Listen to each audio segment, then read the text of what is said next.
Olá!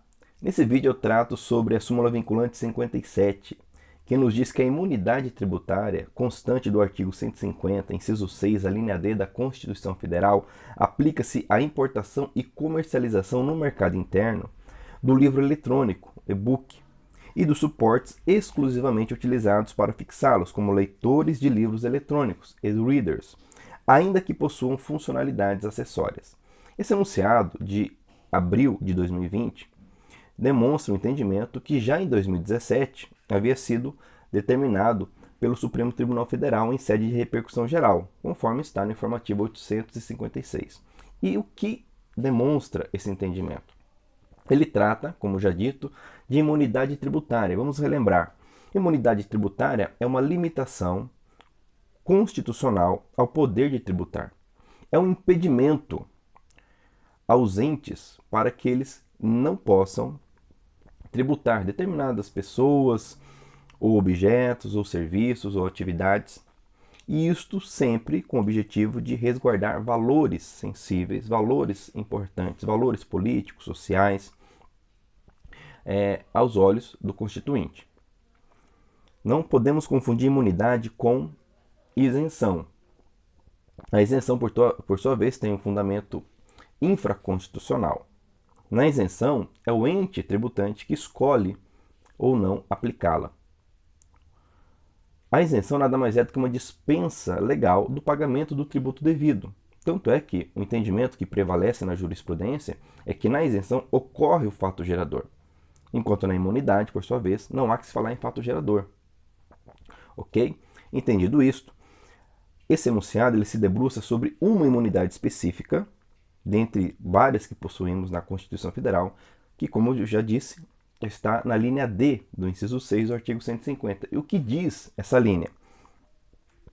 Diz que é vedado, então, à União, aos Estados, ao Distrito Federal e aos municípios instituir impostos sobre livros, jornais, periódicos e o papel destinado à sua impressão. Dentro da linha D, então, nós temos como imunes os livros, jornais, periódicos, bem como papéis destinados à sua impressão. Mas o enunciado ele trata especificamente do livro, ok?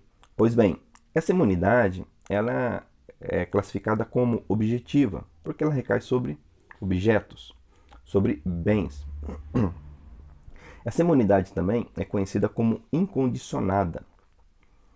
Essa norma constitucional tem aplicabilidade direta. Não há necessidade de lei para regulamentá-la, ok? Pois bem, e o que levou o Supremo a esse entendimento de que o e-book, de que o e-reader também estaria imune? Ora, o próprio conceito correto de livro. Foi feita aqui uma interpretação teleológica, finalística, dessa determinação constitucional. O livro não é papel. O papel não é o livro. O livro existe sem papel. Tanto é que, antes mesmo da invenção do papel, o livro já existia. Contido, por exemplo, em cerâmica, em papiros, em pergaminhos.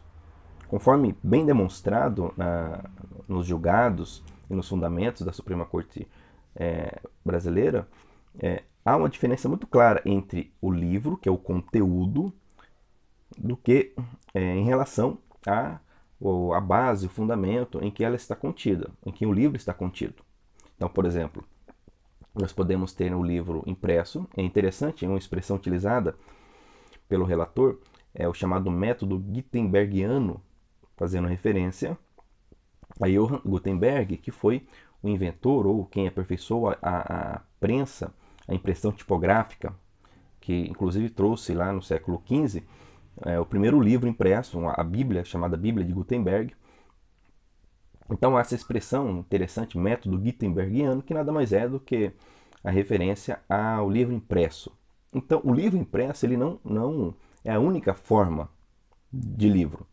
Daí a importância de se reconhecer essas formas atuais, eletrônicas.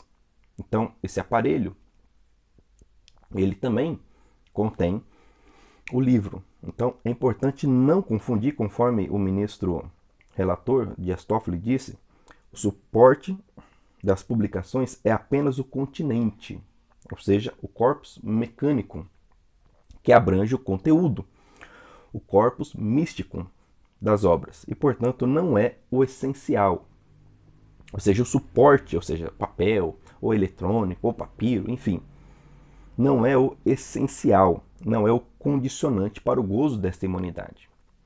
Daí, como eu disse, essa interpretação teleológica, visando o quê?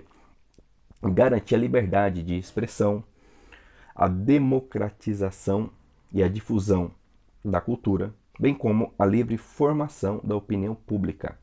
Ok? Então, eu vou ler mais uma vez o enunciado que diz: a imunidade tributária constante do artigo 156, a linha D, da Constituição aplica-se à importação e comercialização no mercado interno do livro eletrônico, e-book, e dos suportes exclusivamente utilizados para fixá-los como leitores dos livros eletrônicos, os chamados e-readers, ainda que possuam funcionalidades acessórias. Importante não confundir.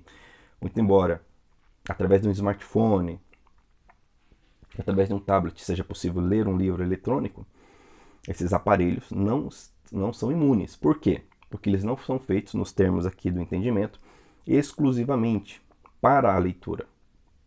Então, o e-reader é feito exclusivamente para essa finalidade, ainda que possua certas funcionalidades acessórias. Não confunda, ok?